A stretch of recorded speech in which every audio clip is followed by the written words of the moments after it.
Welcome back to the channel, everyone. Davey Deathray here with my guy Foz Rotten with Movie Punks, and we've got a special guest this time around, folks. We've got Bill FRICKENSTEIN there, giving the devil horns. Bill from the Ever Scathed. How are you doing, Bill? Say what's up to everyone. All right, hails and cheers, everyone. It's good to be here. I'm looking forward to this. Yeah, guys, this is going to be a damn blast here. Unfortunately, we had originally planned for Garrett from Born to Be Rad to be on this stream with us, but I'm going to take full credit for that. We had everything lined up for yesterday, and I had completely forgotten that it was my sister's 50th birthday party. I mean, it really was her birthday and the party, so it's all on me. That's why we don't have Garrett here. But this trio, it's a good-looking trio here, guys. May I just say, happy birthday, Sister Deathray. There you go. Yes. Heather or Hezzy, as we call her. Hezzy Deathray. There you go. Yeah, there you go. Yeah, guys, thank you so much Sister for... Deathray. Sister Deathray. Dude, that's a great band name. Sister Deathray. Yeah. Maybe a band that could open up for the Black Roses. Yeah, guys, we'll say what's up to everyone in the chat. Thank you so much for joining us here. If you're watching after the fact, that might be even cooler because it's giving a second life to the live stream. So thank you so much. Whether or not you're watching live or, after the fact, please make sure to click that like button, show the stream some love, subscribe if you haven't already, share the channel with someone who you think would dig this kind of content. And drop a comment down below. Let us know what you think of 80s horror metal classic Black Roses. So, guys, before we get going, I'm going to say what's up to everyone in the chat, and then we'll get rolling talking about the film here. All right, we got Antonis Andriotis, one of our great channel members. What's happening, Antonis? We got Adrian James. Yo, Adrian. Chester Franklin Jr. in the house as well. Todd Bound in the chat there. Another one of our great channel members. Todd, hopefully I'm saying your last name the right way. Let me know. We got Ashton Luck as well. What's happening, Ashton? We've got Leanna Bevy Rage, one of our great channel members, and Death Squad mods. How are you doing, Leanna? So great to see you. Leanna. There it is. You guys, you'll get used to this. Bill will sing a lot, so get ready for it, folks. We got Gory Tiger in the chat. What's happening, Gory? So great to see ya. There it is. You can see his stripes, you know he's clean. Lamontre Gillard, how you doing, Lamontre? Sorry. It's gonna happen. It's I love it. And Foz is a singer too, so all of us will get in there. Ryan Olishow, what's happening, Ryan? So great to see ya. And we've got Ralphus Shenanigans. Yo, just got done listening to my Chipmunk Punk album for about the 80th time. Hell Powerful, yeah, man. I got that on vinyl, son. Ralphus, this is the first time I've seen you in the chat, so welcome on in. You're kicking it with the Death Squad, man. Hope you have fun. Sorry, go ahead, Foz. PP around Ralphus there, man. I've seen that movie. I know what happens. Oh, I don't even know. I don't even know what that is. I guess. What is it? What is Ralphus? Yeah, Bloodsucking Freaks. Remember the hot dog? Okay. That's a messed up movie, man. it's just pure torture. Like literally. Just gotcha. Trauma released it, right? But it's old. But it's old. But it's old. But Trauma re-released it, and Ralphus is if you watch wrestling, wasn't there a Ralphus character for Chris Jericho or something like that? He named him after that. Trust me, dude, if you watch a fucked up movie, go watch Bloodsucking Freaks. You get no entertainment, you just get Oh, I don't know about that. I like to be entertained. Wow, it's worth a watch. It's worth a watch. Yeah, it's worth. It's I watched the different. VHS once, bought the DVD, probably watched that once, and then I'm good forever. Yeah. We got Fight the Good Fight. It says, "Hey Davey, is this a first time watch for you?" Yeah, it was. I watched it about just a few weeks ago. But Fight the Good Fight here on Movie Punks, we do something a little bit different. It's not really a watch party. We do a discussion about the film. So we're not going to be watching Black Roses, although guys, it is on Shudder. So if you've got a Shudder account, you can check out Black Roses there. Wait, Davey, this is Black Roses? Oh, it's the Christian Slater Bed of Roses. I thought this was supposed Oh, to be no. later, man. You're sitting there watching it, and you're like, "How is this punk rock?" It's Christian Slater. It's Like- always punk rock.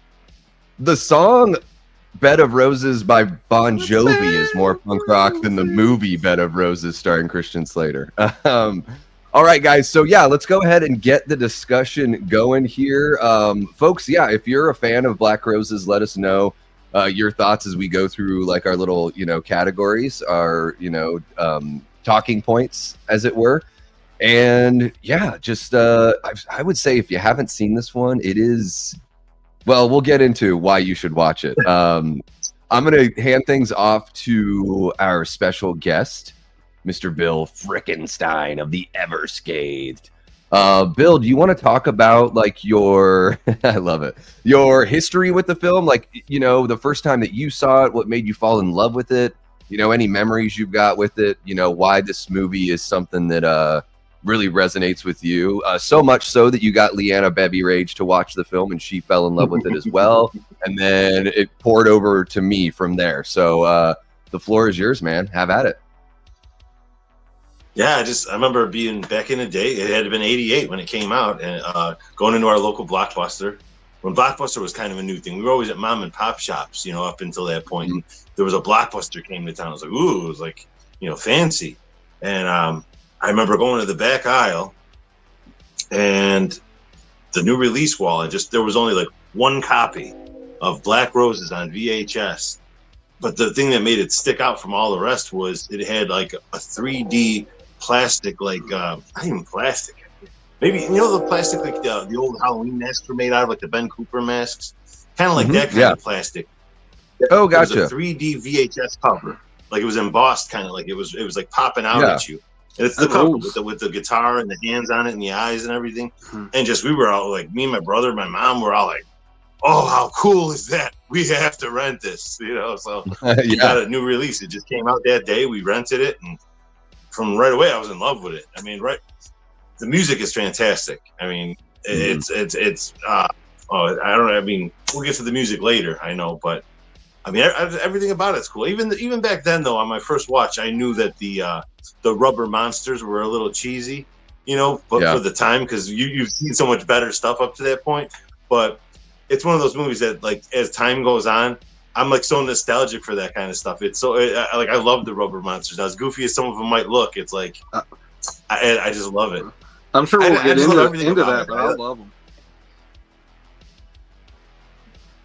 Yeah, it is something that's just so of its time. I do think there is something comforting about being able to step back and I mean, this movie was made on a budget, but it's pretty good looking as far as all that goes. I would say the production value is pretty high for what I'm guessing it cost. I guess I should probably bring up the IMDb and look for some of that stuff. But I'll say this: it actually looks like a music video. Like in the beginning when they're rolling into town, it looks like it could be like a Great White video or a White Snake video or any of the white bands.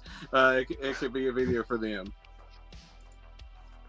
Yeah, and there is like this this whole feeling of this ragtag group coming into town, sort of like there's after the opening like credits and the first song and everything, they just like stop their cars right in the middle of like the downtown, like desolate downtown area of this small town, and they look around kind of like this place is ours, sort of like that kind of vibe. Imagine the song playing, it's the just like something wicked comes to town, you know what I mean? Yeah. Yes. Right into the heart of small downtown, Now, so you saw it at the video store. I knew of the movie whenever I was a teenager and it was on VHS. I never saw it though until later whenever it hit DVD, that famous DVD that's still the only way you can get it, right? That one DVD. There you go. Yeah, that one came out and sometime in the 2000s, and I remember like Rue Morgue and everybody was like pumping it real big, and I'd heard of it, and I was like, oh yeah, I gotta check this out. So I got the DVD. I still got it over there, and it's awesome. It's streaming on Shudder now, but still never had that Blu-ray or 4K release, right? Right. Right. No, this is all I know about. And it was 2007. You're right. 2000s. Yep. And believe it or not, this movie's not just only streaming on Shudder. It's streaming on Peacock. It's streaming on Tubi. It's streaming on Plex. Ooh. There's like 4 or 5 different services. I was shocked to see how many services it was streaming on. I'm like, hell yeah. It's such a small movie that no one had ever heard. I would tell people about this my whole life. Be like, remember Black Roses? No. Like, oh, you never saw it? Oh, it's so cool, man. Like, I liked it whenever I got the DVD and discovered it. Like, I actually got to watch it after hearing about it all these years, and I was like, hell yeah! Because I'll go ahead and say this: everybody knows I'm a diehard Sammy Kerr Trick or Treat fan. So I always heard about the other heavy metal horror movie, and I was like, I gotta fucking watch this. Now, Trick or Treat, I did watch as a kid. It was in our local mom and pop shop, and like, so all these years later, I was happy to finally fucking watch it. And spoiler alert, I dig it. Hell yeah. Oh yeah. Yeah, this is one I didn't even know about this one until you were talking about it, Bill. And then once Leanna was like, she saw it and she was raving about it, I'm like, oh well shit, like I have to check this one out because I trust her taste probably more than anyone else in the YouTube community. So I was like, all right, well I've definitely got to check this one out. Just watched it for the first time like 3 weeks ago. And I put it on today while I was getting everything ready for the stream. So I got probably like 3/4 of the way through today. And this one's really fun. It is, I think it's it is different enough from Trick or Treat, but also like a really fun, like double feature, if you're digging that kind of 80s metal horror vibe. And it is, it's not like either one is like taking anything other than the metal aspect of it, but they're very different films. I got a question for you guys. Who do you think would have opened for who? Do you think Black Roses would have opened for Sammy Kerr? I think it feels like it on their level, but I just don't know. Yeah, it is. It's a tough one because go for it, Bill. They didn't let Sammy play the high school dance. They did let Black Roses. Yeah. They let Black Roses. You just answered your own question there. Sammy Kerr is opening for Black Roses. Yeah. There you go. Yeah. Especially if Black Roses keeps playing Me Against the World from Lizzie Borden. Dude. Rules. Yeah, and Black Roses, not only that, but the school lets them just like have free reign. Like what they're like rehearsing in there.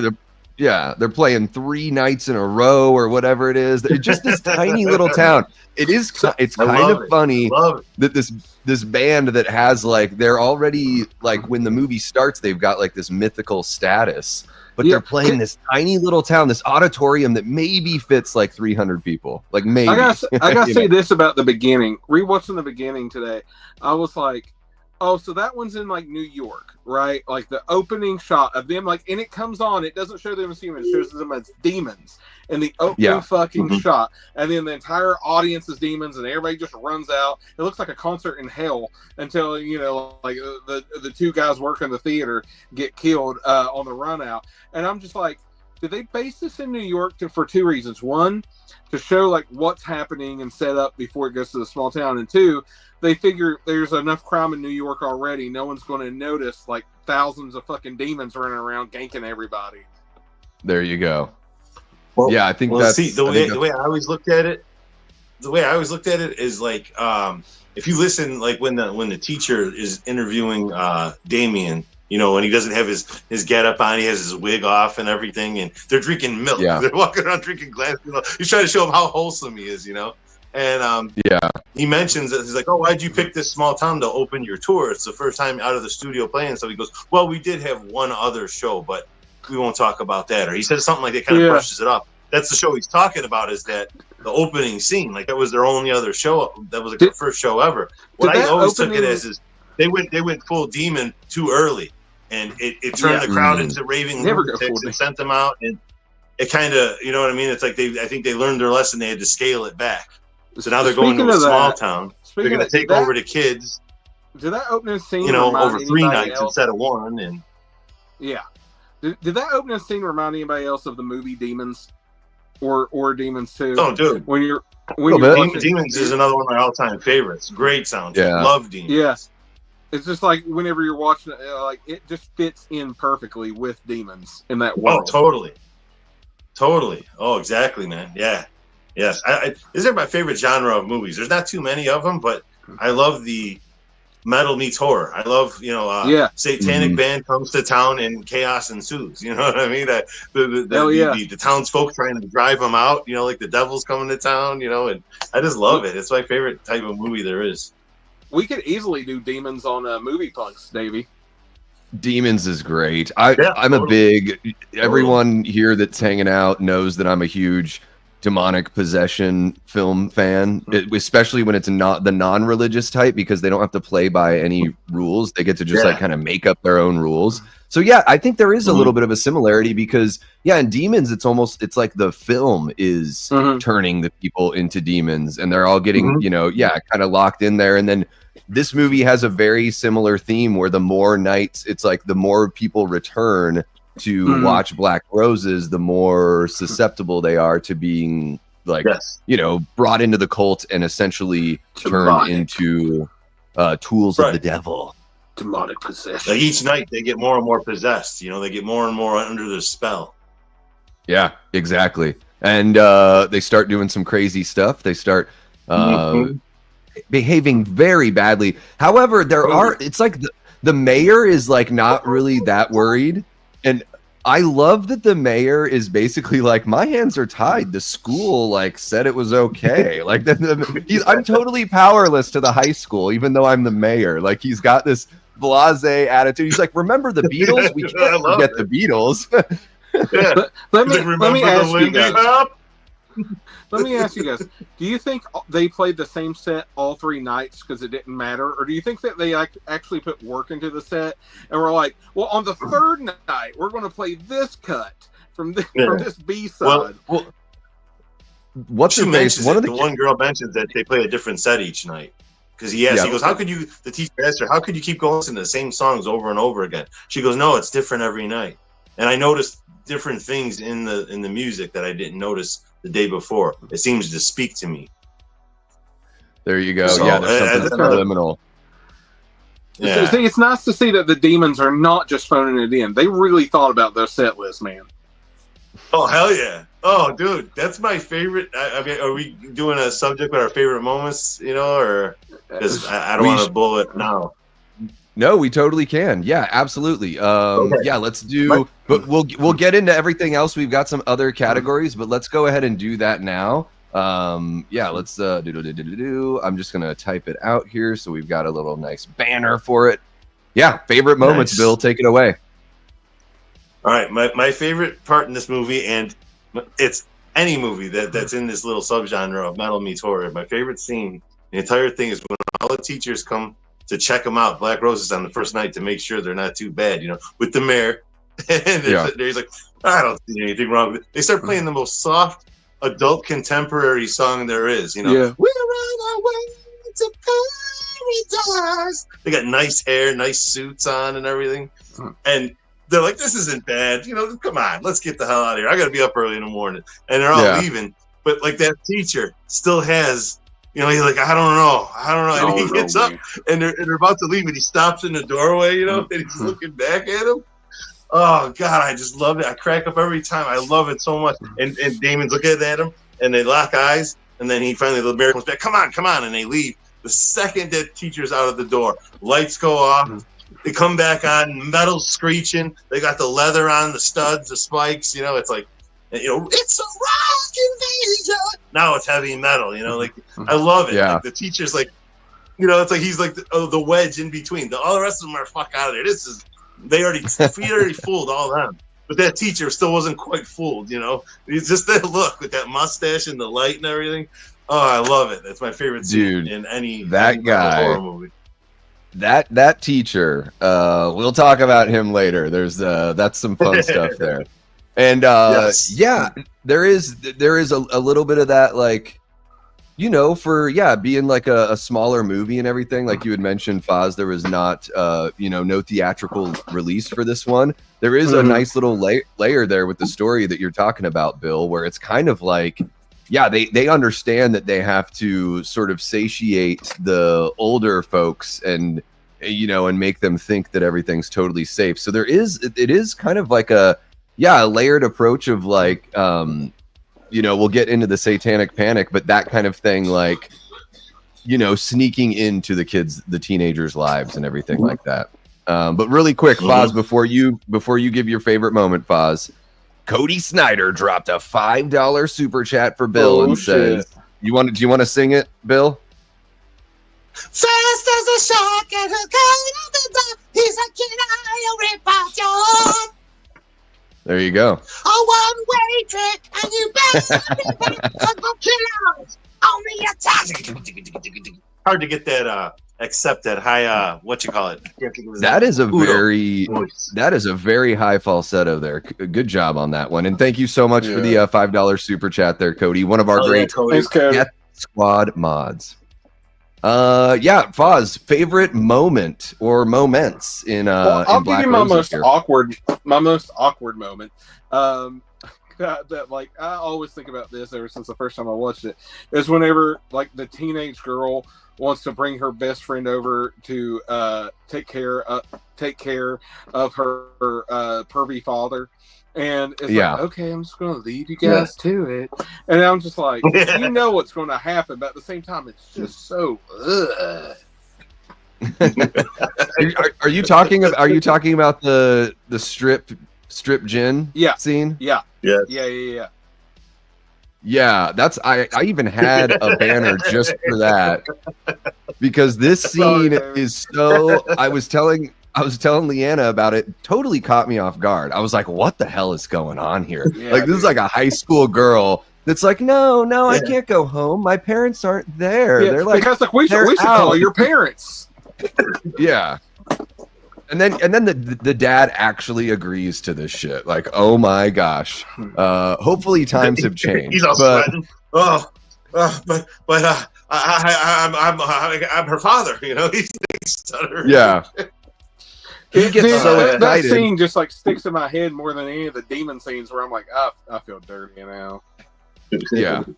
I was conflicted because I was titillated, yet I did feel dirty. I was like, I know this is wrong, but I do like watching a beautiful woman take off her clothes. So, conflicted. I'll say this, dude. This movie doesn't skimp on the gore. It's like dark with the gore. Like the killing scenes are not like, oh man, that's awesome. It's more like, ugh. It's a little grisly. Yeah, well, except for the one. With the Muppet monster coming out of the record player and the speaker. Oh yeah, and eating big pussy from Sopranos. Yeah. I was like, oh my god, I haven't even seen The Sopranos, but I know that guy. I'm like, that guy's so recognizable. What was the other horror movie Jerky Boys? Wasn't he in Jerky Boys movie? Yeah, Jerky Boys. Wasn't he in like the 4th Sleepaway Camp? Like Return to Sleepaway Camp or some shit. I just remember him on the back of that terrible movie DVD at Movie Gallery, and it would be like featuring Big Pussy from Sopranos. That's what it says, like right on the box. Yeah, literally, it's like starring blah blah blah Big Pussy from Sopranos. It's like I remember that in the Movie Gallery section, like right next to the other 3 Sleepaway Camps. I'm always like, get the other ones, get two, you'll be better off.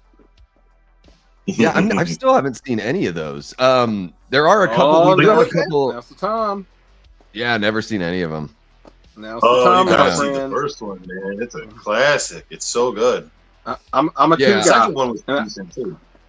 I enjoy 3 for a punk rock character, and then what was it? The blonde punk rock characters. Forget his fucking name, but I was like, this is the most punk rock character in all the fucking horror movies. In what? The Sleepaway Camp 2? Part 3. So Sleepaway Camp Part 2 and 3 were filmed back to back. But like while Sleepaway Camp 2, they blew their budget on extra, Sleepaway Camp 3 literally feels like a camping trip with like 5 people. Yeah, and there's a couple other kills here. Yes. And it does get really, really dark with the the kid that like it wakes up possessed in the or does he wake? He wakes up possessed and like his dad's reading the newspaper, and he like grabs the gun and goes up to his dad, and his dad's like, "Oh, you're back from the concert? I love you, son," or whatever. And he's like, "I love you too, Dad," and blows his brains out. You've got the one guy that like runs over his mom in reverse because she's like, "Oh, dude, you had to go to that concert." See, I told you, dude, this is grisly as fuck, man. Yeah. Once it starts killing it, like you said, the kills are dark. They're not like, except the only one that's like goofy is the one with the getting pulled into the speaker and shit with the record going. The record's bubbling. I mean, it has that cartoonish look to it and that vibe, but I love it. Like, we were not to be always comparing it to Trick or Treat, but we were talking about Trick or Treat earlier. At least those that are like more jovial, funny, kind of fucking kills, or even whenever they're darker, it's still not like crazy fucking dark. Like, they'll make jokes like the police that like you just have the police guy's boots right there, shit like that. They can't get by with anything like that in Black Roses. No. Yeah. And there's the kill where the girl is like meeting the counselor, and she's like, her dad just, her creepy dad just died from the heart attack or whatever, and she's like, "Oh, it makes me want to scream," and he's like, "Oh, well, yeah, like we can try that out. I've been thinking about working that into my therapy," and opens the window, and she just like gets possessed and like pushes him out of the window. And I think that one's a little goofy because he lands in like the back of the truck, like and the guy's next to it, and he kind of does a double take and looks up. Yeah. And she just like leans out and she's like, "Nice scream," or whatever. Like, so she doesn't get arrested. She just gets to go to the show that night. There's not much of a where are the police in this town? Is that the mayor's also like, "Well, I don't know, the police, like the school gets to tell me what to do," and we have no police apparently. The teacher is like the de facto police officer here for some reason. He's the law. Barney got sent up to Mount Pilot for the weekend. He's also the de facto Tom Atkins. They're like, "We're going to give you a mustache, and we're going to make people think you might be Tom Atkins." Nobody believes him. So, real quick, I think my favorite moment, because I don't know why, I love when the teacher gets into the argument with Priscilla at the mayor's house, because the movie completely changes to like this dramatic, like maybe I was stupid to become a teacher, and I'm just like, what's happening in this movie now? And that's when this guy's performance, you really are like, oh my god, this guy is the star of the movie, and he can hardly act, but I'm loving it. I don't know, that whole like Lifetime movie moment where he goes to see her and she calls the kid stupid, accuses him of like having a relationship with one of the kids. So this movie does not hold back on adults having relationships or near relationships with high school students. Wasn't her whole thing was she was just like, you just care about those students too much. You care about them more than me. Like, wasn't that like her whole her whole thing? Much, Yeah, she's like, "Oh, I know all about your stupid students." Like, she calls them stupid students, including your class pet. And he's like, "Now leave so and so out of this." And she's like, "See, you knew exactly who I was talking about." Yeah, you know who that she is? That Priscilla. That's Lou Ferrigno's wife. Oh, really? Fuck. Oh, really? Yeah, I don't know that. I remember seeing her name in the credit. Like, someone popped up in the credits, said like Cindy Ferrigno or something like that, or whatever her name is, and I'm like, I wonder if that's like his sister or something. So I looked it up, and they were married. I don't know if it looks like they're still married, but they filed for divorce. They have like 3 kids together. But yeah, that's just recently. IMDb said filed for divorce, so I don't know what that means. Gotcha. Don't worry, Lou. You'll be all right, man. Yeah, and real quick, because we had mentioned the low budget like kind of aspect of the movie, and I didn't have that number, but yeah, this movie has a budget. The estimated budget's just $450,000, so pretty low budget. And man, it looks really good for a movie that didn't even cost $500,000. Yeah. This Yeah. Let's see here. So favorite moments, we've gone into that. Foz, it sounded like you kind of wanted to take the lead on the satanic panic aspect of the film. I know we touched on it, but go ahead and tell us about the satanic panic, and then we'll pass it on over to you, Bill.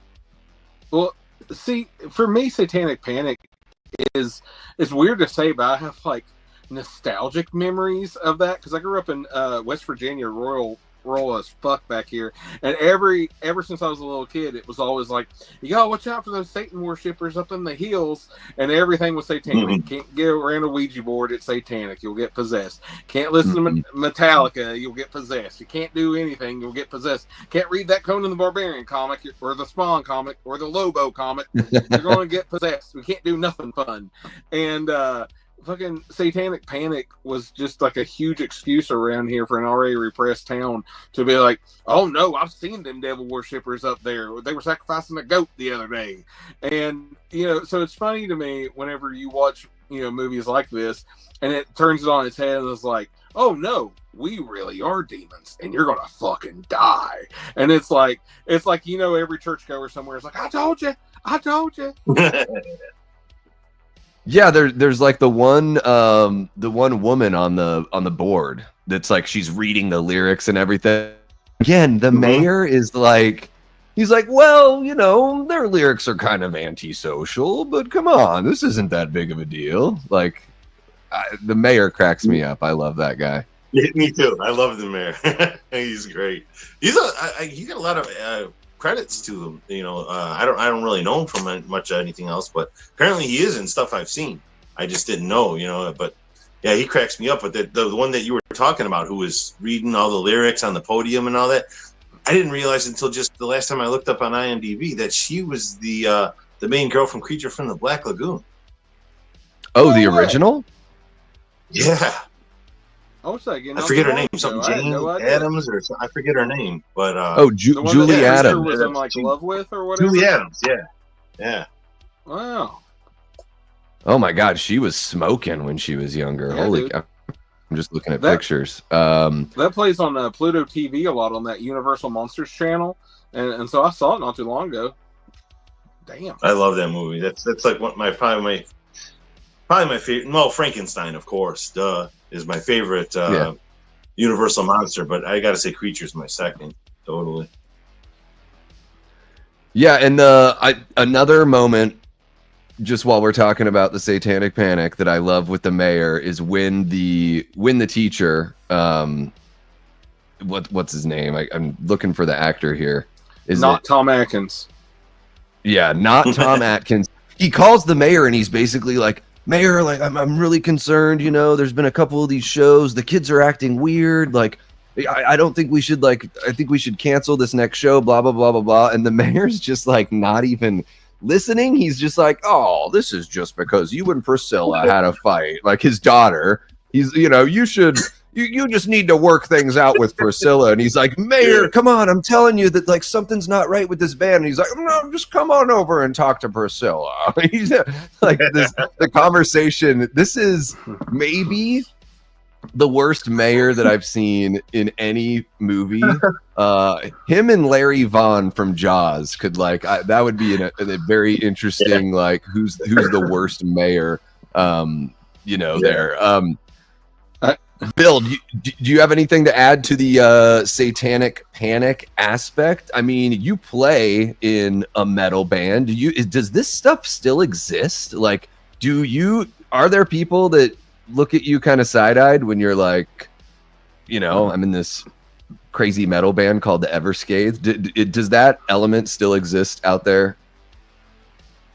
I mean, yeah. I mean, it's more common now than it ever was before, but it's still not, you know, for everybody. It's still not in a lot of people's, you know, a lot of people who say death metal, they go, oh, what the hell? You know, they go, is that like Megadeth? I'm like, no, heavier. You know, so I still got to explain it a lot, but not as much as you used to have to, you know, but I mean, yeah, there's still all the satanic bands out there and everything. But yeah, when I think of satanic panic, I think, because my dad was like that. He was like a reborn Christian and all that stuff. And yeah, I remember being, you know, young and getting into music and stuff, and I'd start telling what bands I'm listening to, and you're like, no, you can't be listening to that stuff. You know, it's Satan worship. You're going to listen to the wrong thing, and you're going to go to hell. You're going to lose your soul and all this. Like, man, but that's like kind of made it more interesting. Like, what? Like, what about it is evil? Like, trying to figure it out, kind of. And then I remember buying my very first Iron Maiden album I ever bought. It right there.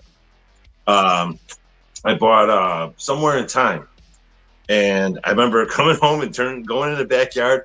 You know, I got my basketball net out there. I'm shooting some hoops.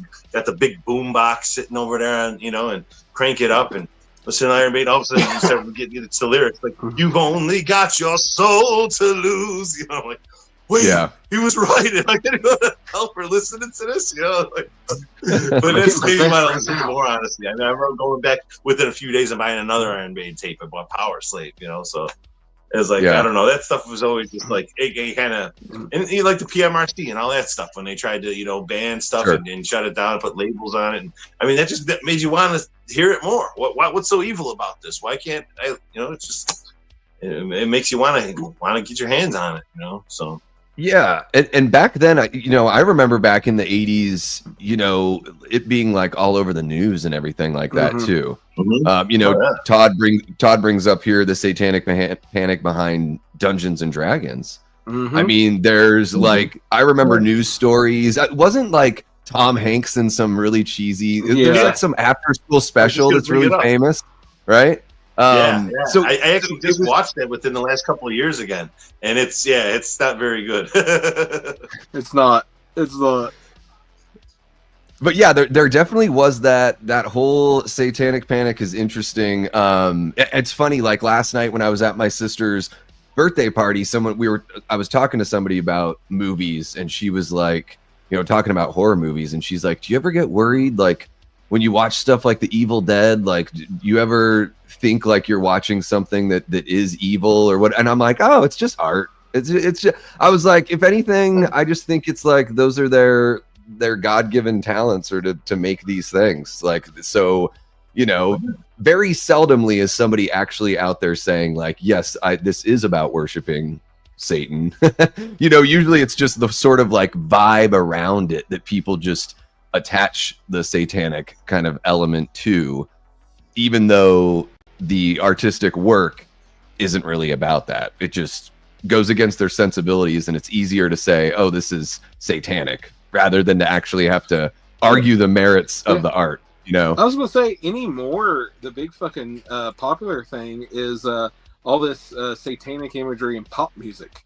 Like, I've been seeing that pop up, like a lot of people saying this is that, this is that, and then like some people will say, "Oh yes, I'm praising Satan in my new stage show and all this stuff." And it's like people will say whatever is satanic because it's heavy, and it's not. And then the pop people are like putting it right out there, and it's like really like okay, we can see what the gimmick is, guys. We know that you're not actually into this shit. The people that are saying that metal is like, metal guys are just like, dude, whatever, I'm just playing some metal.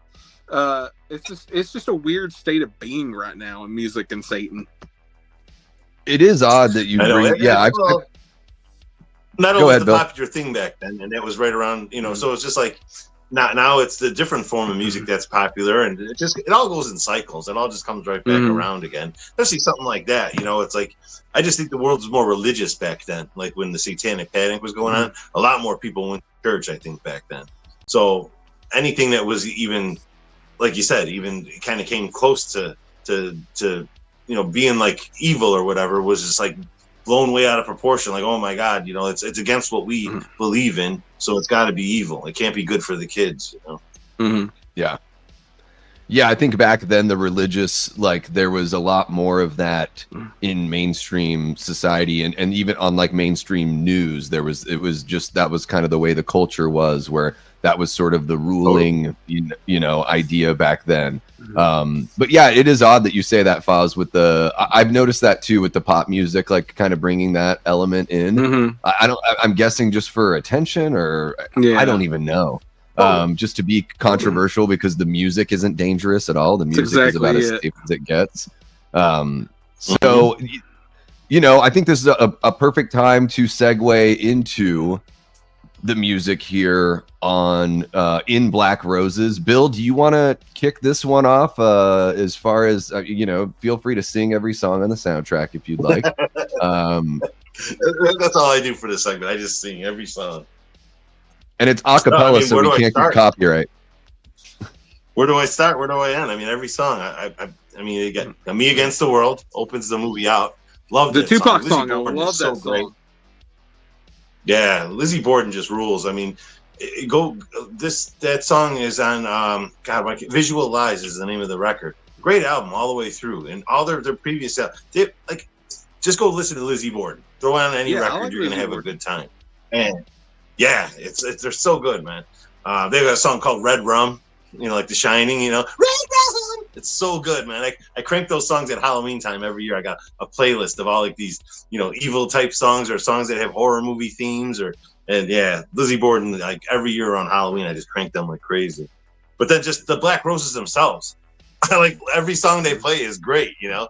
First one they kick on, it's a rock invasion, and the drummer is Carmine Appice or Appice, you know. I've heard it pronounced two different ways.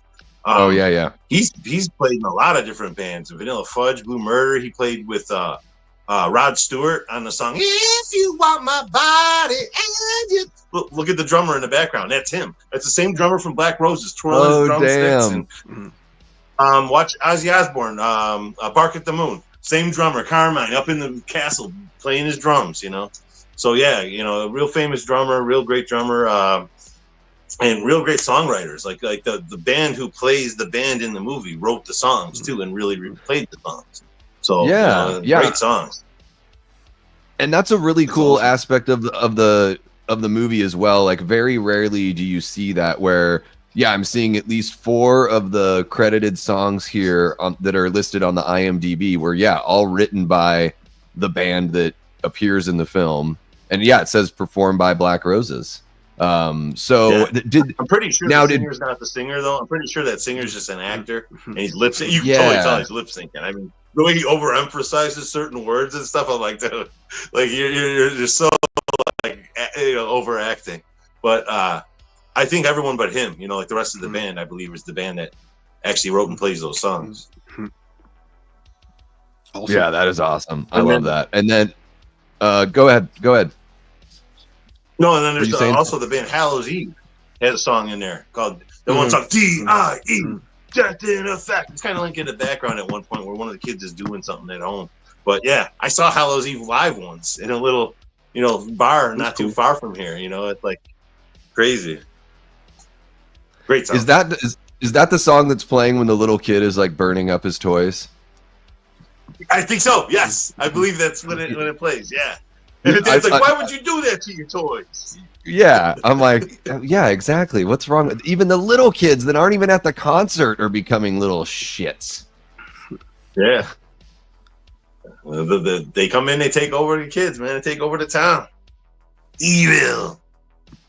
So that is something I do want to talk about. I guess we sort of touched on it earlier, right? There's they played a show in New York City and they figured like that one got kind of off the rails too, it just got off the rails too quick. So they come to this small, tiny ass little town, this itty bitty auditorium. I'm guessing that's just the budget constraints though. I think that was like one of the things the first time that concert at the beginning is the same venue.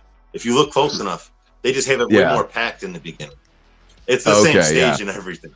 It's just shot from different angles, you know. That's funny. Yeah, and they I the first time watching it a few weeks ago, I was like, this is kind of funny that they just came to this tiny little town. But I guess maybe that's part of the lesson the movie is trying to teach is that like evil starts out small and it just like turns into something, because by the end of the film, you know, all this death and destruction is fallen upon this tiny little town, and then I believe the movie ends with like a news segment, right? And they are going back to like the big city. Black Roses is going back to the Garden. 4 nights sold out. New York's gonna get even worse. So here's how my mind works. I'm like, okay, so are the people who's already possessed buying tickets again to go to that, or is it like supposed to be all new people to make even more demons? Like what's going to happen there? I'm thinking that they're going to the Big Apple now. They learned how to do it in this small town. Now they're going to do it over 4 nights in the biggest city in America, and just take over from there. That's how I looked at it. Yeah, and they do all free shows. They like what the teacher says something like, "Oh, what? It's everybody win the lottery. You guys are all going to the concert again, or something like that." And she's like, "No, they're letting everyone in for free." And I think that's like when something kind of clicks with him too, where he's like, "Oh, these kids don't like it when I'm talking about Walt Whitman." Way too many times. He's constantly doing that. Like, hey, wait a minute. He keeps on doing it until he finally grabs a can of gasoline and goes run and torch the place. But it took the whole movie to get to that point. Everything was, wait a minute, hold on. Yeah. This guy. Should we talk about the acting? Yeah, I was going to say the acting. Just have a segment that says Mr. Morehouse. Yeah, and Dave Vanderhoff in the chat was saying like he really enjoys this guy's performance. I do too. It's not quite like Tommy Wiseau from The Room or anything, but there is something that's like it's not good acting technically, but there is something very alluring about the performance. It is kind of like so bad it's good for me, but maybe you guys feel differently. I don't know. I just think it kind of reminds me of like soap opera acting a lot of times, sometimes they're good, sometimes they're cheesy as hell, it's like, but I think he did a great job. I think he is like the actor, like they probably got him out of a theater, a local theater or something like that. Yeah, a lot of times movies like this will get a theater actor who projects and like it just doesn't turn well to the actual screen, And I think that might have been his problem. Yeah, and he's kind of like he's trying to be the cool teacher, and he's trying to make Walt Whitman and all this like old timey literature seem really cool. But then at the same time, he's maybe having some weird flirty relationship with one of the girls that's in high school. It's bizarre. They never really like tell you what's going on there, but you definitely get some vibes. But yeah, he does this. He calls it forum in the classroom. He's like, forum, everyone. Yeah, forum, and they all just pick up their desks. Yeah, and this is this movie has the classic high school, just any kind of school trope where the classes seemingly only last 5 minutes and then the bell rings and they're like, well, I'll see you later. Yes, exactly. And that guy, even Vanderhoff brought him up earlier. I've seen it down there talking about that guy who plays Johnny. When he's going through the streets and he's swinging around on the poles and stuff like that. I remember that would always annoy the shit out of me. Like nobody does that in real life. Like he does it to like everything. He like runs to the next one and he twirls around. He's like just such an over actor the whole movie. Like even in that class, he's like it looks like he's 35 years old in class. No one gets this, but this band gets it. It's like, dude, what are you still doing in high school? And that's the guy that looks like he kind of looks like what's his face? MacGruber, Will Forte, right? Is that who we're talking about? Yeah. He kind of looks like him and that other guy, the guy with the he always looks like he's high. Jim Brewer. I can't remember his name. Yeah, Jim Brewer. If you put those two guys in a blender. Yeah. There you go. Yeah, it's his name is Frank Dietz. Played Johnny here. Yeah, he's like he's pining over the girl that's like the teacher's pet, and he's basically like he feels like he can't get with her because she's got a crush on Mr. Morehouse. It's bizarre. Yeah. It's like singing in the rain, rolling around on light posts and then yanking at the street signs and. Yeah, the destruction of property or whatever. Mr. Morehouse accuses him of all this stuff in class. Yeah, that's why they had to do it for him, right? Was it because he painted the town red last night? Yeah, and he's like the law is just too constricting. But I'm like, what law? There are no police here. No one's investigating the deaths of the parents. No one is curious about the counselor being pushed out of the window and the girl just like cackling out of the window. Like it is. I guess they just didn't have the budget for it. This makes the police from A Nightmare on Elm Street look very capable. You know. Yeah. Yeah. Well, there is no police. Do we ever see a cop in the whole movie? I don't think so. I don't think so either. I think Mr. Morehouse is the law, you know? Pretty much, yeah. He doesn't arrest them, he just puts them in a forum. Yes. Forum, bitch. Puts them in a forum, gets into conversations with the mayor where the mayor doesn't listen at all. Yeah, I do think the guy that... So, like I said, Mr. Morehouse, I don't think he's a great actor, but I do enjoy the performance. I think it definitely brings something. There is like a lovable campiness about the film, and not just with the acting, but kind of with everything else. So he sticks out. You remember him, you know? And then really quick, I know we already talked about Satanic Panic. Do you think the movie is making fun of the Satanic Panic, or do you think the movie is actually trying to be like edutainment as far as all that goes? I think that they just saw a popular thing in the news and said that, because he had already, correct me if I'm wrong, dude had already done Rock and Roll Nightmare, right? Is it the same director? After this. Was it before? I thought Rock and Roll Nightmare was before this. Like I might be wrong. 1 year before. Wow, I always thought it was after. It's 1 year before. Yeah, so like I knew that this was like back to back, and like he was like, well, I've already had one heavy metal horror movie. Let's see what's going on MTV. Okay, let's do this. That's just kind of how I took it.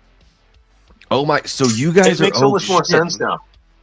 I'm glad you brought that up, because I always wondered why Black Roses was so good and Rock and Roll Nightmare went so down in quality, where it was the opposite. Like he got so much better in Black Roses. He made a way better movie. Like he started with that one and made a way better movie. You know, is his follow-up. Wow. Yeah, because cool. Rock and Roll Nightmare. So I know it as Zombie Nightmare. It was made. They riffed it on Mystery Science Theater 3000. So I've actually seen that movie a whole bunch, but just the Mystery Science Theater version. Yeah, and this movie's way better than Rock and Roll Nightmare. Mm-hmm. I love Rock and Roll Nightmare though too. Great soundtrack. Thor and the Tritons. Yeah, great. Oh, and it opens up with it opens up with Ace of Spades, right, during the credits. No, it's all Thor and the Tritons. The whole soundtrack. I can't remember. I thought Ace of Spades by Motorhead is like the song that kicks off the. No. At least, yeah, no. The first song is. Or at least during the dude, you just keep throwing that van driving.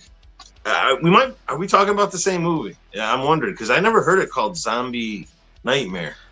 I've heard of Zombie Nightmare. I thought it was a different movie, but I didn't know. The one Edge of Hell is another name for it. Does Rock and Roll Nightmare has Adam West in it? Are we talking about the same movie? No. Okay. It's a different movie. It's a different movie. I know which one you're talking about. So this guy then, John Fasano, he directed Zombie Nightmare. I don't see Rock and Roll Nightmare on his IMDb. So I don't know if he was in it. Let's see here. Oh, no, you guys are right. He did both. He did Rock and Roll Nightmare and Zombie Nightmare in the same year, in 1980. So this guy was your kind of, for 2 years, he did three heavy metal films. Wow. All right. Now I got to look up Zombie Nightmare. I know I've seen it because I've seen the one with Adam West, but I can't recall like music. I might have seen the MST3K of it because I can't replace it, but I know I've seen Adam West on MST3K before. Yeah, I mean that, and it has similar. Yeah, so John Mickle Thor is the star of Zombie Nightmare, and so Thor is in the soundtrack. So is Death Mask, Fist, Girls School. Motorhead's got a track there. Wow. So yeah, Bill, if you haven't seen that one, it's not a great movie. John Michael Thor's in that one too. Yeah, he's the lead. He He is He's the lead in Rock and Roll Nightmare also. So what God, now I need to do a deep dive on what the heck happened there. Did they just make two very similar movies with the same crew? Like it's the same, like Roger Corman style? Because Roger Corman would make two movies. Like he'd use budget for one movie to make two movies and just keep Boris Karloff and Vincent Price or whoever he was. Not Vincent Price. Peter Cushing. He would just keep them there and make two movies for the price of one. And it sounds like maybe that's what they did with Zombie Nightmare and Rock and Roll Nightmare as well. Could be. So wow, guys, you're got me intrigued now too. You're getting some bonus movie punks action now. We're talking about other heavy metal 80s horror films. It looks like I'm going to be watching some Mystery Science Theater 3000. It's a really good episode. It is a really good one. Yeah. It's one of the first ones I ever saw. Like 10 minutes in the van. Yes. Yeah. Vanderhoff. It's a masterpiece. Hell yeah. Let's see here. Like just over and over again. It's the most basic riff. It's just a van driving from every different angle down this long road. That's how the movie opens. And you're sitting there asking yourself, like, is this just a loop? Like, what's going on here? I know. It starts way in the distance. And honestly, it gets all the way up to the camera before it cuts. Yeah, you have to pad the film with something, right? So you got to fill the time with something. Totally. Some of the same actors are in both movies, too. Yeah. We talked about the kills earlier. We kind of like veered over there. But the VFX, one thing we didn't talk about with the VFX, talked about some of the puppetry, when the band becomes actual demons. And at the very beginning of the movie, you see them in their demonic makeup. I think, again, for a movie that's got such a low budget, like I think the makeup effects are pretty good here. Pretty good for what they've got. Definitely. Now, where do you, in the pantheon of people turning into demons and playing music or performing in theater a la demons, where do you rank Black Roses, Bill? Is Black Roses is that tippy top, since that's got that nostalgia factor for you? Where do you place it? It's definitely in the top 3, and I definitely hold Demons as one of those, and Trick or Treat, are probably my top 3, because I'd still, the thing is Demons is different, where it's not the music that's turning them, it's the theater and the movie and the mask, and the so it's a different thing. But as far as just straight up metal meets horror, and that's the cause of it, and the satanic stuff. My top 3 favorites are Trick or Treat, this one, and The Gate. Even though it's not a band performing, they still play that record, and it sends all and it, you know what I mean? It's like there's still a satanic music influence to it, So I kind of hold that in the same category. I agree, man. I want to shout out The Gate 2 also. That's really underrated. I've always liked The Gate 2. I've got to watch it again, because I watched it when it first came out, and I've always been the hugest fan. I was actually wearing my Gate T-shirt earlier today when I was out running around. I've always been a fan of the first one, but I remember when the second one came out on VHS, we rented it, and I hated it. I was like, this doesn't feel like the first one at all, and just kind of dismissed it for a million years. But recently I saw some clips from it, and I was like, huh. Yeah. And I've been hearing people like you saying that they really like it. It's the best friend that was all into metal and everything. And he's a teenager now, and he's still into metal and everything. And it's not as good, but it's kind of like, to me, it's kind of like Fright Night 2. Fright Night 2 is not Fright Night, but it's still cool. Mm-hmm. Yeah. Okay. Yeah. I like Fright Night 2. Yeah. But Fright Night 1 is my favorite vampire movie ever made. So. Well, there you go. Yeah. I still need to. I've never watched The Gate, so that's one of those that really? I've got to catch up on. Yeah. It's an experience. I got to grab something real quick on that note. I'll be right back. All right. Is that the one that's like Steven Dorff as a kid? Yeah. Is that the one? Okay. He's a real young kid in it. Here's something I'll throw out at you. At one point in that movie, this won't spoil anything, the family dog dies. And one person's like, okay, I'll take it to the vet.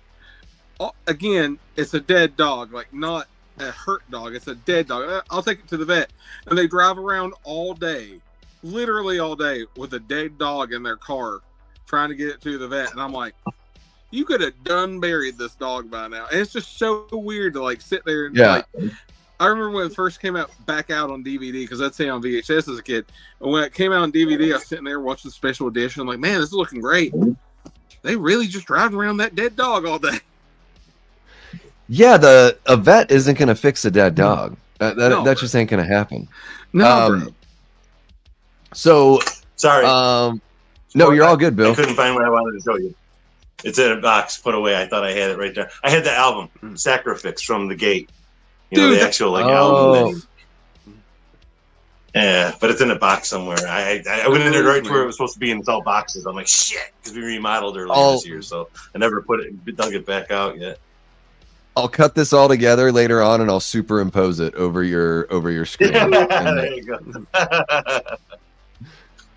So, one thing we always talk about here on Movie Punks is, what makes I guess in a way we've kind of hit on it, but if there's anything else you guys want to add as far as like what makes this movie like a punk rock movie, is it purely like the rebellious teens and the satanic panic and everything like that? What about this movie? Yeah, Foz, if you want to take the lead on this one, like, what puts it in that punk rock category for you? For me, and it's just like whenever we started Movie Punks, this was like a very loose definition of the movies we're trying to look for, aka like last one we did was Real Genius. It's not really a punk rock movie, but in their actions it's punk rock. Like, Val Kilmer is a very punk rock character. Or it could anti-establishment. Or it could be like a Crocodile Dundee movie where it's not very punk rock, but they have lots of punk rockers in it. And I'd love to cover Crocodile Dundee. It's a fun 80s movie, lots of punks in it. And so for me, it's interchangeable. You could say like 80s heavy metal and 80s punk rockers are kind of interchangeable in movies. Like, sure. How much distortion are you going to use on a song? Are you going falsetto, or are you trying to sound English? Like that's like really the difference. A bit longer songs in the metal world. For sure. And to me, it's just all kind of the music subgenre. You could do like heavy new wave movies. You could, like all that stuff's interchangeable, and it means all the same thing to me. Like a movie with a new wave band in it would be really, really cool to talk about. Like, I'm blanking on the name of the movie that I just thought of, but we'll just say a new wave band, and then interchange it with this. And so this is like heavy metal movies. And when you're talking about heavy metal movies, this is one of the main top 2 heavy metal movies that you always talk about. Unless you're talking about like a doc, like Decline 2 or something. And, and I think we could do Decline 2 on Movie Punks just the same as we could do Decline 1 and 3 on Movie Punks. It's all interchangeable. It's the attitude, it's the style. Yeah. And to me, that's why I think it qualifies as like a punk rock movie, just as well as saying because you can watch this next to Suburbia, and also Suburbia is a punk rock scare movie, from the 80s, where it's like, oh no, your kids are going to turn out to be punks and break into houses and do shit. This is, oh no, your heavy metal band's going to come to town and turn your kids into demons. It's all the same stuff. How about you, Bill? You got anything to add on that? The punk rock element of Black Roses here? I think Foz hit on it all, but yeah, I just slowly the rebellion is like the whole thing, like the kids rebelling against the authority and the teacher, and just even the beginning, like when if they first show each kid at their home life, and it's like their parents don't seem to give a shit about them. You know what I mean? Like the dad is reading the paper, and he walks right behind him, grabs breakfast, looks at him, and goes, and he walks away, and the dad's trying like, like did something like, goes right back to the paper. And it's not until Satan comes to town and the kids find something they're interested in, and now all the parents have an interest in what the kids are doing and why they're out, and so yeah, it's that whole thing. Yeah. Yeah, you're hitting on something there that we haven't talked about, which is I think one of the, I don't know if it's a lesson that the film is trying to teach, but definitely one of the parts of the story, and maybe it's a little, subtle, is that it's like, hey, if you don't fill the void, if the parents don't fill the void for their children, then their children are going to rebel and find things that are unhealthy. Because even the guy from The Sopranos, like, he uses the other F word with his son when he sees the earring and everything like that. It's just like this, not only a disinterest in what the kids are into, but also like a total dismissal that like the kids could be into anything of value. Just they don't connect with their children, and so then their children find somebody else to connect with that ultimately ends up, corrupting their souls, so to speak. Not their souls. Damien. So it's a lesson for all you. It's a lesson for all you parents out there. Take an interest, or Satan will, in your children. Hell yeah. Definitely. Do you guys have anything else to add? I mean, we've been going for about an hour here, but these Movie Punks episodes, they're sort of like, we don't really have a time or anything like that, but I know, Saturdays are really busy and everything. I feel like we've kind of hit on everything, but I got a question. Yeah. Do you guys have any more heavy metal movies that you would suggest? Because we talk punk movies all day long. So let me ask an expert in the heavy metal field here. What's some other heavy metal movies that you would suggest? Well, definitely Rock and Roll Nightmare, if you haven't seen that one. Trying to think. Deathgasm, that's a good one. Hell yeah. And Deathgasm 2 is out now also. Is it out? It's already out? I'm pretty sure. Didn't it come out? Oh, wow. I know it was. I don't know. I'm unaware. If it is, I gotta look for it. I really like the first one. That's a good one. Oh, and this is relatively recent, 2015. Okay. Yeah. Oh, yeah. Yeah, it's not that old, dude. It rules. It's like from New Zealand or something. I think they all got that accent. It's good. It's we could definitely cover that on here. That's and then what else? I just thought. Oh, have you guys ever seen Rocktober Blood? Back in the day. Hell yeah, man! No. I love that one. That's another one with heavy metal. The slasher film where the killer's picking off people in the recording studio. Yeah, I mean, it's got a fantastic metal soundtrack on that too.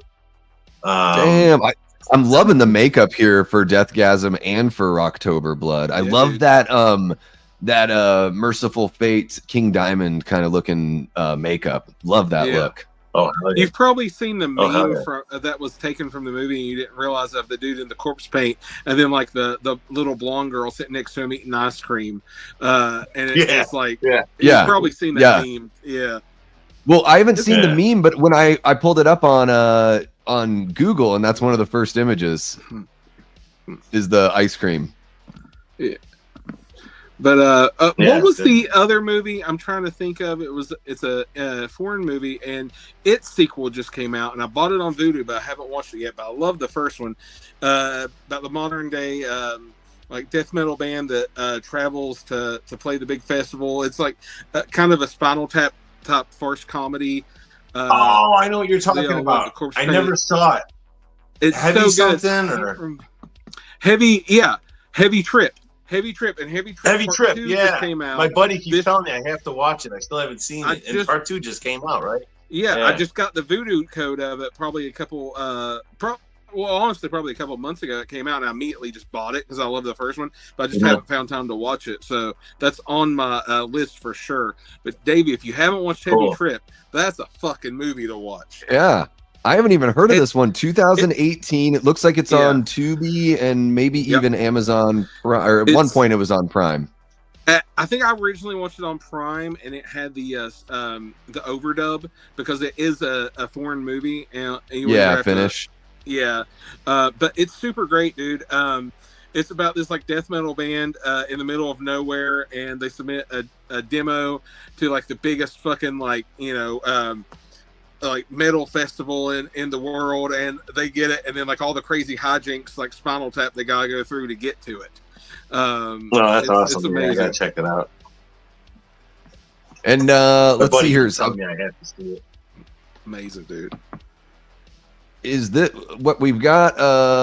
Gaz Hearsome says The Devil's Candy. Now I haven't seen that, but is that a metal? Great movie. Ethan Embry is the fucking man in that movie. He looks like the top hits of anything, dude. He's ripped. I saw that movie once, and then I bought it on Blu-ray right after I saw it, so I could watch it. Hell again. yeah, dude! Like, same. I love that movie. Yeah. I need to catch up on that one, and also that director is the guy that he just had Dangerous Animals come out, and he also did The Loved Ones from 2009, which I haven't seen. The Loved Ones is fucking great. Yeah, dude. Yeah, I love The Loved One. Yeah, that's a great. Should we get? I haven't seen your video yet. Should we go check out Dangerous Animals, Davey? I think so. I think if you are a fan of, basically what I said at the end of my review is, if you're a fan of shark movies or you like, isolation horror type movies, I think you would dig Dangerous Animals, and I think it's worth going to the theater to check that one out. Jai Courtney is awesome. The short trailer I saw of it, the guy that's like locking her in the shark cage and all like that, it reminded me very much of Wolf Creek. Or more of like Wolf Creek 2, where it was a little more, comedic. Yeah. Is there a good comparison in that? I have not seen Wolf Creek, but I saw somebody put out there that it's like Jaws meets Wolf Creek. Somebody on like Twitter or something like that. Wolf Creek, he's basically Crocodile Dundee playing Saw with these people. He'll just find these people and kill them in like torturous, terrible ways, but crack a joke like while he's doing it. There is definitely a little bit of he does have a dark comedic edge from time to time. It's not really relied upon, but it is like, I'll just say this, like Jai Courtney's performance to me is what really makes Dangerous Animals. I think he's fantastic in the film. And that's in theaters right now, right? You went to the theater for that? Yeah, I checked it out just the other night. So yeah, guys, if you haven't watched my review for that, it's coming up because we're talking about other metal movies, and The Devil's Candy was made by the same director that put out Dangerous Animals. So I need to dive back and look and check out The Loved Ones and check out Devil's Candy, and I've got all these other metal movies pulled up as well. Leanna says Wolf Creek is awesome. All right, well, no shortage of movies that I need to watch. That's for damn sure. Other heavy metal movies I'm not thinking of? Like I mentioned Decline 2 earlier, but has everyone seen Decline 2, right? The Metal Years? Yeah, of course. Davey. Yeah. But are you talking about Decline of Western Civilization? Yeah. Okay. I've seen the first one.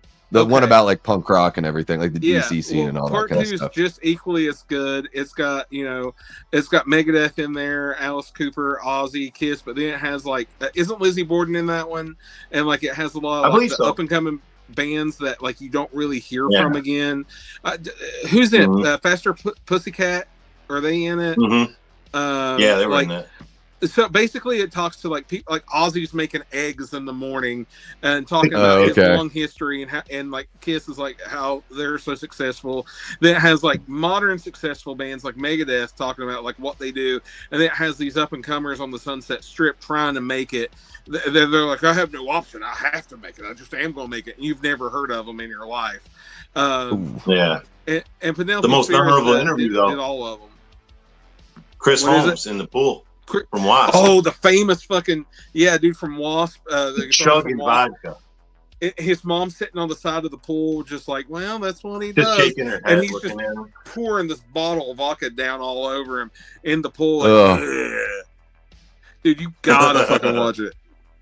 So I looked it up. I looked up on Google just heavy metal movies. A couple we haven't mentioned yet. Lords of Chaos. Yeah. That's popping up here. That? No, that's based on a true story. That's based on a true story. Is that the band? Is that the black metal band Mayhem? And is that the Culkin kid? Yeah, Rory Culkin. He's really good. He's great in it. Yeah. Him and the other main guy. They are so good. They should have got like fucking Oscars, in my opinion. They are so good in that movie. Oh, I just thought of another one. Hesher. Hesher's a good fucking movie. Yeah, Hesher was good. Yeah, that was a good one. Is that Joseph Gordon-Levitt? Yep. Yeah. That's a good fucking movie right there. I'm seeing also Metal Lords. It's a Netflix. It's on Netflix. I don't know if you guys have heard of Metal Lords. Yeah. That's popping up here. I watched it. It was okay. It was all right. Studio 666, the Foo Fighters movie. Is that any good? I've never actually watched that. I never watched it either.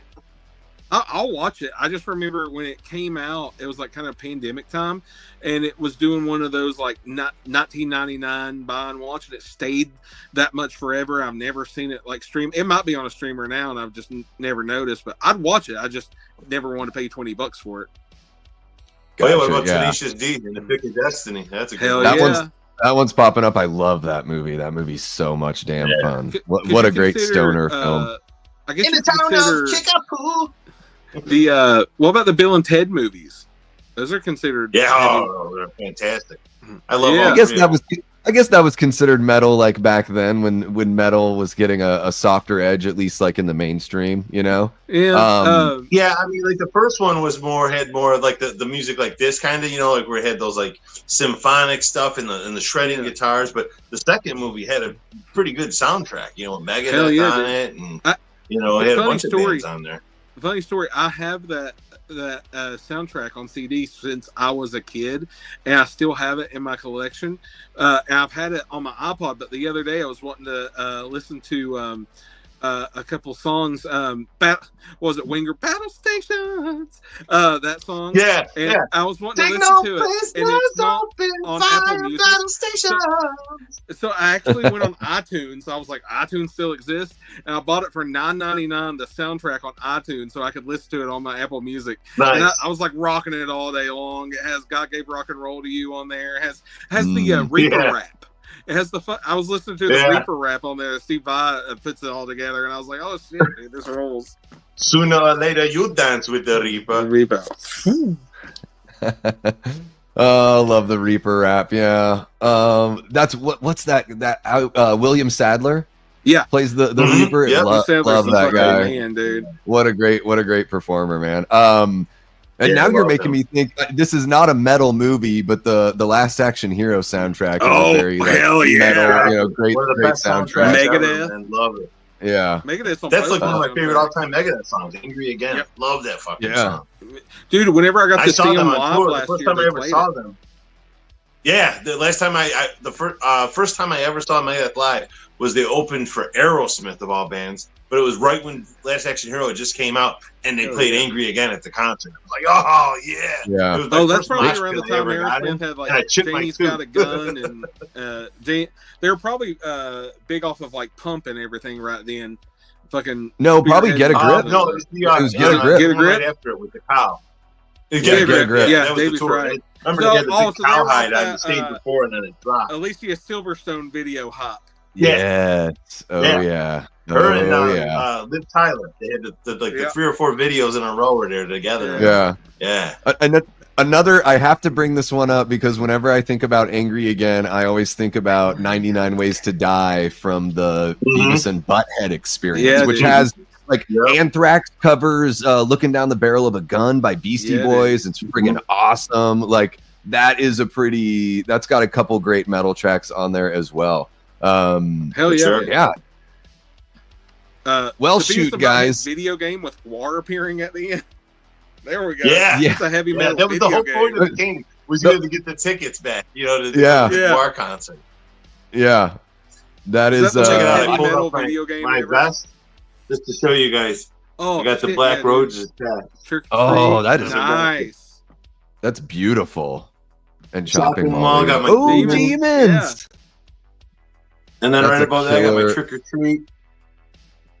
My Maximum Overdrive. Other metal soundtrack. Yeah. Now that's a metal fucking movie right there. Literally and literally. Yeah. Yeah, for sure. And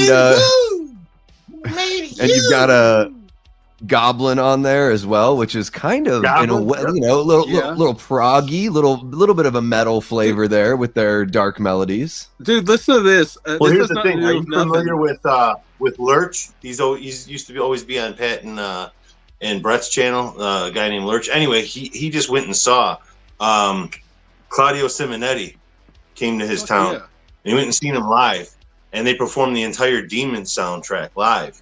And I go, oh, too bad, like they didn't play the real songs though. Like when they got to, like Fast as a Shark, he goes, no, dude, they did. They played fucking Fast as a Shark, and like the whole band, like, with their orchestra and everything. Like when they played the metal songs too. I was like, you got some shit. Dude, Man, I wish they came here, but it was like on a Monday night or something. I didn't go. I'm kicking myself ever since. Dude, this has nothing to do with nothing, but I got to mention this. We were talking about Goblin. There's a great restaurant near me named Oscar's. The owner, I know he owns a record store as well as a couple other restaurants. He's a big metalhead. They just named this new, like, kind of Italian burger, almost like a pizza burger thing, but they named it Goblin. And, like, it says in the description, named after the premier Italian band. I was like, holy shit. So I was like, I gotta go eat that. They got one called the Lemmy that has a really fucking good like bourbon sauce on there, and it has like all the West Virginia metal bands like Byzantine, Horseburner, if anybody's familiar with those guys. I'm friends with them. But it has some, like, a lot of great fucking metal band names on the burgers there. It's great. Nice. That's awesome. There's a place like that here in Chicago called Kuma's Corner, and they name all their burgers after, like, they have the Slayer burger, you know, the Megadeth, the Black Sabbath. But one time we played, the Everscape played in Cleveland, Ohio, and the venue we played in, we didn't realize this till we were almost going to leave and they were closing the kitchen down. They had named a burger after us for the night. The Everscape burger they had. It was like, no fucking way. Dude. It was like a chicken burger. And my drummer ordered one last minute. And I got pictures of them wolfing that motherfucker down as they're trying to kick us out. Oh, it was great. But I was like, what an honor. You know, you come to town and they name a fucking sandwich after you. That's pretty cool. That is awesome. Cleveland rock. I ain't got no fucking burger named the Foz up there, so, you know, I'm like, yeah, I'm doing something wrong. I played shows with all these motherfuckers listed on here. Where the fuck's the Foz, man? You're in a band then, Foz? Yeah, I've played under Foz Rotten for years in other bands. My last band's Boldly Go. We're a Star Trek themed punk rock band, so we'll play anything from conventions to fucking dive bars. We don't care. Just whether you're like punk rock or Star Trek, we'll party with you, man. Cool, man. We gotta talk more, you know, after the show. Hell yeah, absolutely. Yeah. And guys, I mean, I guess what this proves is metal has been alive and well for a really long time, and there's no shortage of, you know, whether it's a metal restaurant, a metal themed restaurant, but like all of these movies, I mean, a lot of the movies that you guys have brought up, I haven't even heard of. So this is kind of like its own little subgenre here. Yeah, dude. You know, I gotta give one final shout out. You mentioned heavy metal restaurants. The best fucking brunch I ever had. I had the chicken and waffles was at Guar Bar in Richmond, Virginia. The drummer opened up Guar Bar, and they have all the Guar stuff hanging around, and like the full odorous costume looks at you from a high tower when you walk in. It's fucking great, dude. Guar Bar, Richmond, Virginia. That same dude that I was talking about, Lurch. He went to Guar Bar last year, and he sent me a bunch of pictures and said, "I was like, how was the food?" He's like, "It was fucking dynamite. It was such a cool place." My wife and I were leaving town after like a few days visiting her dad in Richmond, and the last day, we were leaving town. I was like, it was a Sunday. I was like, please go to Guar Bar, and like it turned out they had a brunch menu, and it was fucking fantastic. I was like, this is the best day of my life. Damn. Nice. Well, I guess I got to get out to Richmond, Virginia and check out Guar Bar. It does look really good. I'm looking at the website right now. Guar Bar Twinkies, two house-made Twinkies, waffle batter, deep fried and served with maple whipped cream and a berry coulis. So it does look like really, it actually looks kind of fancy, which is really cool that it's, you know, like it's Davey, here's the deal. Fine dining at Guar Bar. My father-in-law lives about a half hour outside Richmond. If you ever get to go to Richmond, that's how we meet up. We go to Richmond, and me and my wife will crash at my father-in-law's, and we'll meet up at Guar Bar, and we'll do a fucking Movie Punks live from Guar Bar. You're on, bud. You are on. There we go. I'll stop in Chicago and pick up Bill on the way. There you go. It'd be going way out of your way. It'd be like the planes, No, trains, and just automobiles, man. Yeah, just a quick little stop at Midway or wherever, pick you up, and head on over. We'll just book a show for you all to tour down to, and we'll all just meet there up. you go. There you go. That's you know it. That's usually how you get me to town. If I'm going there to play, all right, I'll be there. That's what I tell people all the time. Book my band, I'll be there. Exactly. That's how I've seen anywhere I've seen really in the country is because my band took me there. Mm-hmm. Same. Yeah, same for me. There are a lot of places I never would have gone if I wasn't playing music there, or just wouldn't have traveled out of the way to do it. Guys. Well, let's see here. We're about an hour and a half. Before we head out, Bill, do you want to let people know what you got going on, where they can find you, where they can find your music and all that kind of good stuff? And guys, I'll make sure that we've got links in the description and everything like that for Bill and for Foz. I'm gonna have to put those.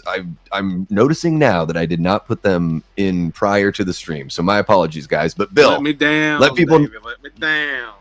Let people know where they can find your stuff, Bill. You can go to www.theeverskate.com for everything. There's links for everything there. Our merch store, our all our socials, our YouTube. YouTube is the big thing. I'm on YouTube like crazy. I've been releasing like 3 videos a week, for a while now, pretty steady. A lot of it's old stuff that I just never recorded many years ago and never put out. Not just us. There's a lot of other bands and stuff on there too. Do unboxing videos on there now with my figures. I figure I open my toys up and play with them anyway. Might as well videotape the unboxing process and have some fun with it. And then, just like I've been just documenting anything. I go out to a new brewery. I've been filming it and making a video out of it. So there's plenty of stuff to check out on there. The Everskate returns to the stage after 2 years. Haven't played a show in 2 years. We come back August 9th. We're playing in West Chicago. The NYDM annual. Nice. So if you're in the area, come check us out. And all these people always tell me, when's your band gonna play? When's your band? Well, my band's fucking playing. So get your ass out and fucking come see us, man. Hell yeah. So other than that, man, just www.theeverskate.com. You can find everything on there. There's links to everything else on there. There's a coaster. You run into me anywhere out there, I always got free shit, stickers, coasters. So yeah. And then you're also occasionally you appear on Pat That Halloween Movie Collector's channel, depending on what he's covering, right? Yeah. Whenever he invites me on, I'm usually happy to show up. It's like we always get together for a Tales from the Dark Side thing. We do a Tales from the Dark Side watch party, but it's not on a scheduled thing. It's whenever we could get around to it, the 3 of us. But that's been a lot of fun because the Everskate Tales from the Dark Side is like my favorite old school horror anthology show, and just that score, that opening intro music, just when I was a kid used to scare the shit out of me. So of course I used it for the band, and basically every show the Everskate's ever played in our 20+ year existence, we open with the intro music for Tales from the Dark Side. So it was great when they were like, hey, you want to come do a show with us about Tales from the Dark Side? Like, fuck yeah, you're asking the right guy right here, so those are always a blast. And then, I'm a moderator on their channel, so I'm generally usually in the chats over there. So anyone feel free to come by and say hello. Pat's got some real good shit on his channel too. Yeah, so love Pat's channel. And guys, so I pinned the link in the chat for the everscathe.com, so you can check out Bill's music, merchandise, all that kind of stuff. And I also dropped the link for the YouTube channel in the chat as well, so you can check them out on YouTube to check out the music and those unboxing videos that you're talking about as well. Foz, what do you have going on, and where can people get a hold of you and check out all your fun Star Trek content? Yeah, I have been doing a lot of Star Trek the last couple months. Well, Davey, it's funny what happens when you get laid off. You sit there in your room with nothing to do, and you watch a lot of Star Trek, and you start making Star Trek videos, buddy. That's what happens. But I haven't done as many videos as I had been doing lately. I still got some ideas for some new ones to do. But I'll also be doing some more 80s based stuff, some more retro based stuff. I've been doing some of that lately. That's more on Instagram. But anyways, you can find me at Falls Rotten everywhere, whether you want to talk fucking horror movies, Star Trek, whatever the fuck you want to talk about. Guns N' Roses, I don't care. We'll talk about it. On Blue Sky. I know I talked about this last time, but dude, I'm growing on Blue Sky. Just to hit like 2.4 thousand followers on nice. the old Blue Sky, and come follow me over there. We have a real good time. It's better than Twitter. I'm liking it better than all the socials right now. I know not many people's on it, but if you're not on Blue Sky, get on it, guys. Twitter's dead, man. Get over there. And of course, YouTube. Follow me on here at Falls Rotten everywhere. And I'd mention my band, Boldly Go. Check out my band, Boldly Go Band, on every social, and then on, of course, Spotify, YouTube, Apple Music, anywhere. Boldly Go. Check us out. Boldly, and that's on YouTube as well, right? Yeah, everywhere. All right. The full album's up everywhere, from Bandcamp to Amazon, and it's streaming everywhere. Excellent. I've got those links. Up with Blue Sky. I've been on there since day one, and I have like 3 views. It's like, I don't know. Yeah, dude, I don't even know how to work this this platform, honestly. For sure. At Falls Rotten on there. I'll send out the link to the replay of this video and try to get you some follows on there. Cool. There you go. Awesome. Yeah, I got your YouTube there and your Boldly Go as well in the chat. So guys, make sure to check out Foz. Check out Bill and the Everscathed over there. As far as what I've got coming up, I've got I'm going to be on Drum Dum's channel on Monday for Hit the Bricks. We're going to be covering some horror movie news. There's been a lot of pretty big developments. You guys know about Blumhouse possibly taking over Saw. It looks like there's a bidding war out there for Texas Chainsaw Massacre, so we're going to be talking a little bit about that as well.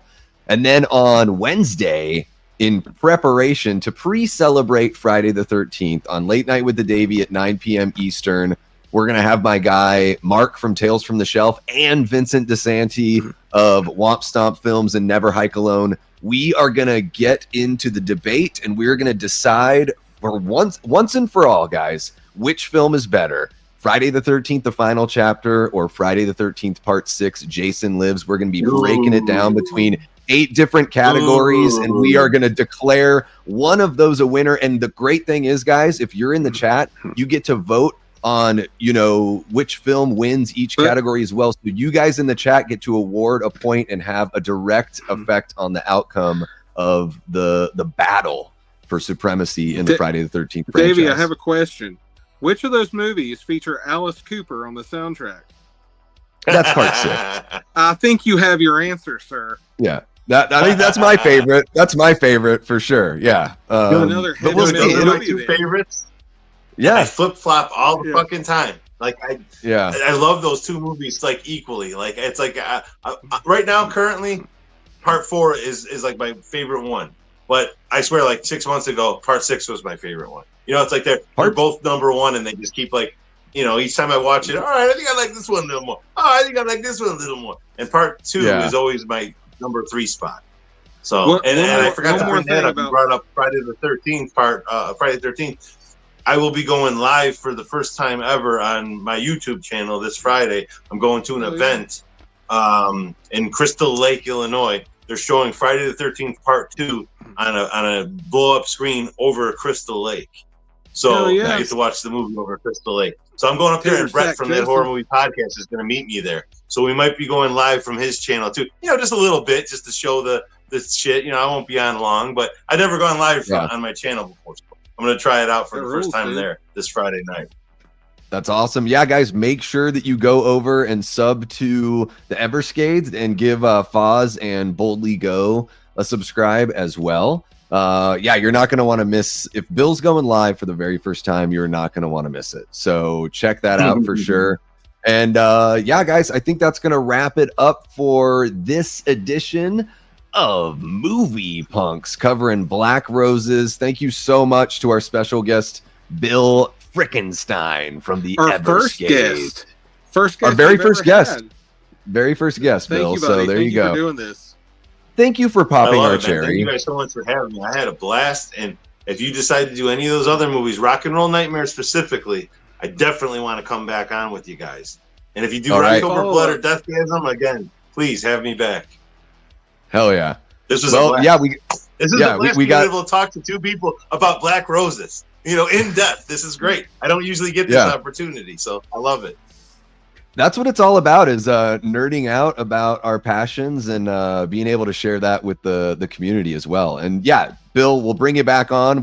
Maybe we can shoot for doing another one of these, around spooky season once that kicks off. That'll be a good time to bring in, another one of these metal horror films. Have we done Trick or Treat yet? I don't think we have we? Yeah, you guys did. We did. We did. That was the episode of Movie Punks I watched. Holy fuck, we did. I just totally blanked it out. Well, that's what I sent you, Davey. I'm like, hey, if you ever do, I love the episode. If you ever do Black Roses, I need to have me on. You're like, what's Black Roses? I know. Yeah. I know we've done Airheads for my birthday. I can't remember Trick or Treat or not. Nice. And our very first episode we ever did was considered a heavy metal movie. Now the Demons 2. Remember that? Remember that shit? Morbid Angel. Track and everything. Yes. Oh, yeah, it's Morbid Angel. I wish I could show you. I have their symbol tattooed on my my leg, on my ankle. I did it myself in India ink when I was 18 years old. I know I told this story on that episode, but I met a couple of those guys because they played Portland at the Hawthorne Theater, and I was working in a dispensary just down the street, and they rolled into the dispensary. I knew, I could tell when they walked in, I was like, those guys are in a band. And so I just straight up asked, because I don't, I'm not so familiar with the band that I would know what they look like, but they were older guys that looked like tried and true metal. I'm like, what band are you guys in? And they're like, we're Morbid Angel. And I'm like, fuck, dude. No, we're Morbid Angel. Yeah, I got to sell them drugs, legal drugs. Hell yeah. How metal is that, Davey? Hell yeah.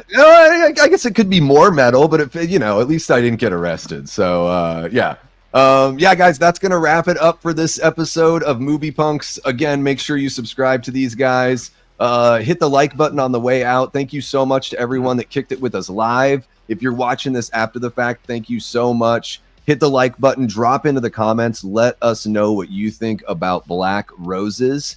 And yeah, guys, in the middle there is Bill Frickenstein. And then on the other side of Bill, we've got Foz Rotten. And you guys know the drill. I've been and will continue being Davey Deathray. Take care, y'all. Oh, I thought I hit the button. I didn't hit the button. But you know what, guys? I'll do that all over again, because I forgot to thank the mods and thank the Patreon members and the YouTube channel members. You guys are awesome. And having said all that, I have been and will continue being Davey Deathray. And now I know where the button is. Take care, guys.